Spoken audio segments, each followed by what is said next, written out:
मैं डॉक्टर मीनू सिन्हा चरण, इतिहास विभाग, जेएन कॉलेज धुर्वा। आज मैं पीजी सेमेस्टर 4 के लिए उनके स्पेशल पेपर से विषय लेकर आई हूँ।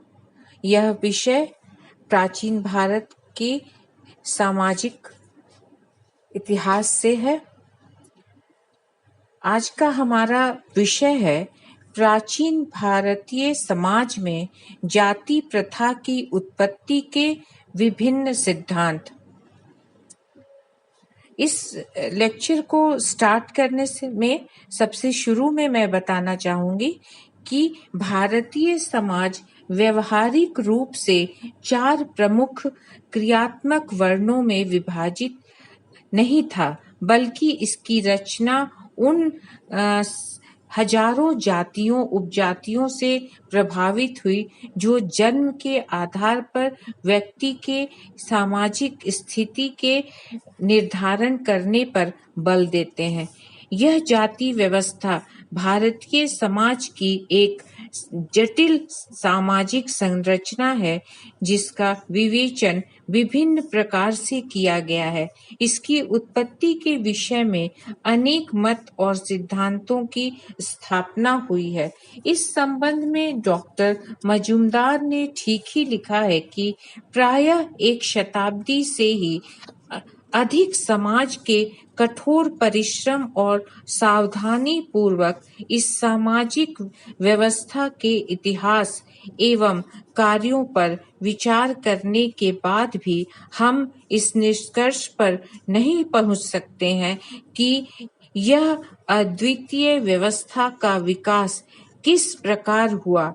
अब हम यहाँ जाति व्यवस्था के बहुचर्चित सिद्धांतों का उल्लेख करेंगे, जिसमें सबसे पहला सिद्धांत परंपरागत सिद्धांत है। भारतीय साहित्य सृजन में वेदों का स्थान महत्वपूर्ण है। ऋग्वेद के पुरुष सूक्त के अनुसार विराट पुरुष ब्रह्मा के मुख से ब्राह्मण और भुजा से क्षत्रिय, कटी के से वैश्य और पैर से शूद्र की उत्पत्ति हुई। मनुस्मृति में भी इसी सिद्धांत का समर्थन किया गया है। गीता से भी 4 वर्णों के उत्पत्ति का पता चलता है। वह वर्ण व्यवस्था का आधुनिक काल में भी प्रचलित वर्ण व्यवस्था से काफी मेल खाती है या मेल नहीं भी खाती है तो इस संबंध में कोई भी निश्चित मत नहीं है। जातीय व्यवस्था के समर्थकों का मानना है कि यह परंपरागत सिद्धांत सबसे अधिक मान्य है, जिसमें जाति के निर्माण में इसको अधिक जिम्मेवार ठहराया गया है। यह व्यवस्था चूंकि अलौकिक शक्ति ब्रह्मा की देन है, अतः सामाजिक व्यक्तियों को इसमें हेरफेर करने का कोई अधिकार नहीं है। समाज सभी व्यक्तियों को बाध्य रूप से इस व्यवस्था को मानने के लिए कहता है। दूसरा सिद्धांत है प्रजातीय सिद्धांत। यह सिद्धांत एक प्रतिपादक सर हॉर्बर्ट रीजले ने इस सिद्धांत का समर्थन किया है और इस सिद्धांत के समर्थन में मैक्स मूलर, मजूमदार, जीव दत्ता,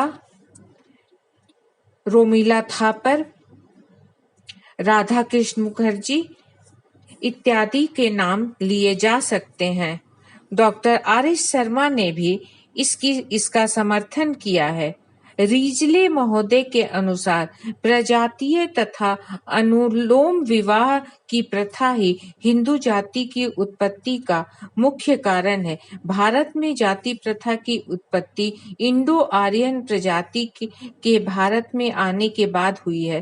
प्रजातीय विभिन्नता के कारण ही बाहर के आए आर्य यहाँ की प्रजातियों में घुल मिल नहीं पाए। आर्य लोग चूंकि आरंभ से ही आक्रमणकारी के रूप में आए थे, अतः वे अपने साथ स्त्रियों को नहीं लाए थे। विवाह के लिए उन्होंने यहाँ की लड़कियों के साथ संबंध स्थापित किया और वे यहाँ की लड़कियों के साथ स्वयं को विवाह करते गए, लेकिन अपनी लड़कियों का विवाह यहाँ के लोगों के साथ वे नहीं करते थे। यहाँ से अनुलोम विवाह की प्रथा आरंभ होती है। इन्हीं दोनों कारणों से जाति प्रथा का आरंभ हुआ। डॉक्टर धुरिये के अनुसार यह सिद्धांत उन्होंने पूर्ण रूप से समर्थन करते हुए कहा है कि यह सिद्धांत ही भारत में प्रचलित जाति प्रथा का घोतक है। इंडो आर्यन प्रजाति के लोग यहाँ आए तो यहाँ के मूल निवासियों को उन्होंने शूद्र कहा और उनके साथ वैवाहिक संबंध स्थापित करने की मनाही कर दी। ये आर्य यहाँ भी अपने साथ श्रेष्ठता को दिखाने का प्रयास करते हैं। जाति प्रथा के सभी तत्व उनके इन्हीं प्रयासों का परिणाम है। वे यहाँ के मूल निवासियों को ब्राह्मण धर्म से अलग रखना चाहते थे। गंगा के मैदानों में निवास करने वाले आर्यों ने शारीरिक शुद्धता और सांस्कृतिक दृढ़ता को बराबर बनाए रखने का प्रयास किया। डॉक्टर मजूमदार ने भी प्रजातीय सिद्धांत को स्वीकार किया। उनका कहना है कि संस्कृति का संघर्ष और प्रजातियों के संघर्ष ने ही भारत में सामाजिक समूहों का निर्माण किया। डॉक्टर राधाकृष्ण मुखर्जी ने जाति के विकास में प्रजातीय सिद्धांत को भी स्वीकार किया है। अनेक जातियां भारत में आई, उनमें से पहले रूप में उन्होंने अपने को सुरक्षित रखा। वे एक जाति के रूप में प्रकट हुए। जाति अपनी प्रजातीय पक्ष में मानवीय समूहों की विभिन्नताओं को भी स्वीकार करती गई। जाति प्रथा वह प्रजातांत्रिक विधि रही जिसके द्वारा किसी प्रजातीय वर्ग को बिना उसके विकास की गति को रोके प्रगति का अवसर नहीं मिलते रहना चाहिए। तीसरा सिद्धांत था व्यवसायत्मक सिद्धांत। यह सिद्धांत प्रतिपादक नेस्फील्ड के द्वारा किया गया है। इसके अनुसार जातियों का जन्म व्यावसायिक विभिन्नताओं के कारण हुआ है। प्राचीन काल में सभी लोग सभी कार्यों को कर सकते थे। बाद में धार्मिक कर्मकांडों की जटिलताओं के बढ़ने के कारण ये इसमें परिवर्तन आया। जैसे जैसे जटिलताएं बढ़ती गईं, वैसे वैसे उन कार्यों को संपादित करने के लिए किन्हीं दक्ष लोगों की आवश्यकता को अनुभव किया गया। जो धार्मिक कार्यों में प्रवीण थे, उन्हें अपना अलग दल बनाते चले गए। यही वर्ग ब्राह्मण कहलाया। इस प्रकार जिन लोगों ने जिस कार्य को करना आरंभ किया, उनकी उस तरह की जाति बनती चली गई। डॉक्टर नर्वदेश्वर के प्रसाद के अनुसार यह आंशिक रूप से सुरक्षात्मक और आंशिक रूप से यह अनुकरणात्मक व्यवस्था थी। अधिकांश विद्वानों ने इस मत के प्रति अपनी सहमति प्रकट की है कि जातियां अधिक तथा न्यून मात्रा में व्यावसायिक समूह के ही थे। जिस समूह का व्यवसाय जिस प्रकार का होता था, उसी प्रकार सामाजिक परिस्थितियां भी निश्चित हो जाती थीं। चौथा सिद्धांत था ब्राह्मणवादी सिद्धांत। कुछ विद्वान जातीय व्यवस्था और ब्राह्मणों की चालाकी का परिणाम इसे मानते हैं। उनकी ऊंची सामाजिक परिस्थिति को बनाए रखने के लिए ब्राह्मणों ने यह समझा कि जातियां बने परंतु सभी ब्राह्मणों से निम्न स्तर की हों। डॉक्टर धुरिये का मत था कि जाति प्रणाली इंडो आर्यन संस्कृति के ब्राह्मणों की उपज थी। जाति रूपी इस शिशु का पालन पोषण गंगा की घाटी में हुआ था। यहीं से इसका प्रचार ब्राह्मणों ने भारत के अलग अलग भागों में किया। जाति व्यवस्था की मुख्य विशेषता थी अंतर्य विवाही रूप, जिसका प्रारंभ भी उत्तर भारत के ब्राह्मणों ने ही किया था। इबर्सन का मत है कि ब्राह्मणों ने अपने सामाजिक स्थिति का पूरा लाभ उठाया और पूरे समाज को उन्होंने अपने अनुसार बनाया। ब्राह्मणों ने अपने और शासक वर्ग के व्यवसायों को ऊंचा बताया और बचे हुए अन्य लोगों के व्यवसायों को नीचा बताया। इनकी इसी चतुराई के कारण और इनकी योजनाओं के कारण समाज में ब्राह्मण का स्थान ऊंचा ही बनता रहा। नेक्स्ट है विकासवादी सिद्धांत। डॉक्टर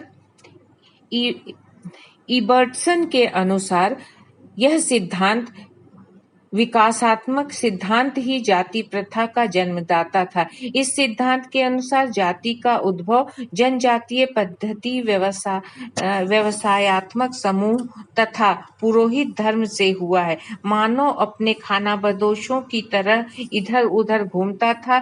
जैसे जैसे जीवन में स्थिरता आई, वैसे वैसे उन्होंने खेती करना आरंभ किया। धीरे धीरे उनकी प्रवृत्ति औद्योगिकीकरण की तरफ बढ़ती गई। उनका जीवन सरल था, धीरे धीरे वह जटिल होता गया और एक पेशा करने वाले लोग एक स्थान पर निवास करने लगे। धीरे धीरे संघों का भी निर्माण हुआ। इन संघों ने अपने कार्य को करने का प्रयास किया। इस प्रकार जातियों का निर्माण होता गया और व्यक्ति को संघर्ष भी करना पड़ा अपने अपने जाति के अस्तित्व को बनाए रखने के लिए।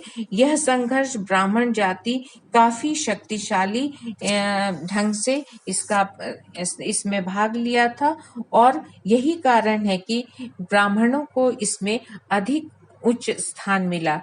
अगला सिद्धांत है वर्ण सिद्धांत। डॉक्टर मीज का मानना है कि जातियों के निर्माण का आधार वर्ण अथवा रंग था। वर्ण भेद पहले गुणों और उपयोगिता पर आधारित था, बाद में यह वंशानुगत हो गया। वर्ण भेद का रूप वंश परंपरा के अनुसार निश्चित होने लगा, तब अपनी जाति प्रथा को इसने जन्म दिया। 7वां सिद्धांत है धार्मिक सिद्धांत। एम होडकॉट का कहना है कि जाति प्रथा का आरंभ धार्मिक कार्यों के कारण हुआ। समाज में राजा का स्थान सबसे ऊपर था। हर प्रकार की विभिन्न कार्यों को संपादित करने के लिए अलग अलग लोग होते थे। इन धार्मिक कार्यों की विभिन्नताओं के आधार पर जातियों का भी जन्म हुआ। इसी तरह से पितृ पूजा के द्वारा जाति की उत्पत्ति होती। एक ही पितृ के पूजने वाले लोगों को एक साथ होकर एक जाति बना दिया गया। इस प्रकार बहुत सी जातियां बनती गई। 8वां सिद्धांत है सांस्कृतिक मिलन का सिद्धांत। शरद चंद्र रॉय ने इस मत का समर्थन किया है। उनके अनुसार भारत की जाति प्रथा विभिन्न संस्कृतियों के समन्वय का परिणाम था। जिन प्रमुख संस्कृतियों के मिलने से जाति प्रथा का शुभारंभ हुआ वे इंडो आर्यन, द्रविड़ और प्राग द्रविड़ थे। 9वां सिद्धांत है भौगोलिक सिद्धांत। जातियों का निर्माण विभिन्न भौगोलिक परिस्थितियों में निवास करने के कारण हुआ। दक्षिण के क्षेत्रीय आधार पर बनी जातियों का पर्याप्त साहित्य भी उपलब्ध होता है। यह विचार विशेष वैज्ञानिक पहलू से मान्यता नहीं रखता है। 10वां सिद्धांत है टोटम का सिद्धांत। जनजातियों में टोटम का विशेष महत्व है। एक टोटम को मानने वाले लोग एक अलग जाति का निर्माण करते थे। इससे जाति में अनेक जातियों का निर्माण हुआ। रॉट का मत है कि जाति की उत्पत्ति टोटम के कारण हुई है। एक टोटम में विश्वास रखने वाले आपस में खान पान का संबंध रखते थे। इस मत की यह धारणा है कि जाति प्रथा की उत्पत्ति टोटम तथा जादू टोने में विश्वास रखने के कारण हुआ है। इस प्रकार हम ऊपरी सिद्धांतों का वर्णन करने के बाद यह निष्कर्ष निकालते हैं कि जाति प्रथा के आरंभ होने के जितने भी सिद्धांत थे वे अपने अपने अलग अलग मत को रखते थे। इन सभी सिद्धांतों में एकांगी कहा जा सकता है। यह सच है कि जाति प्रथा की उत्पत्ति का कोई एक कारण नहीं था, बल्कि अनेक कारण थे। हॉटन ने इस संबंध में लिखा है और यह बल दिया है कि उसने कहा है कि भारतीय जाति व्यवस्था अनेक तत्वों भौगोलिक, सामाजिक, राजनीतिक, धार्मिक इत्यादि तत्वों के साथ मिलन का सामाजिक परिणाम था। ऐसा विश्व के अन्य देशों में नहीं देखा जाता है। जाति प्रथा का प्रारंभ अवश्य ही वर्ण व्यवस्था से हुआ था, जो कि अधिक उचित तथा प्रजातांत्रिक मालूम पड़ती है। धन्यवाद।